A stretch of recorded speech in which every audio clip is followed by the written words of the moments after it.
Welcome to the Windows Club. We are here with a video on inserting a dynamic chart in an Excel spreadsheet. The same has been explained in this post on the Windows Club. We would be sharing the link to this post in the description section. What is a dynamic chart? Ideally, charts in Excel are static.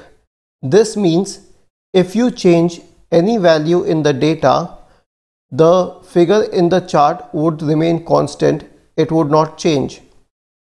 To create a dynamic chart, you need to convert the data in the form of a table.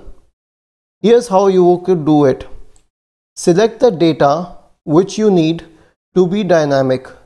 For example, the marks in history, English, mathematics, geography, polity, and science are dynamic quantities here. Go to Insert and select Table. Since the headers are already mentioned here, which are the names of the subject, keep this checkbox checked, which is My table has headers.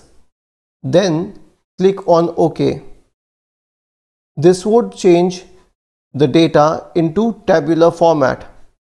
Now, let us assume that we need to create a pie chart for the score of these students in mathematics. Simply select these two rows and go to pie chart. I prefer a donut shaped pie chart and I click on it. Here we have the details. Let us verify whether this chart is dynamic or not. I would change the marks scored by Jason in mathematics from 60 to 300, and then I would click outside the table.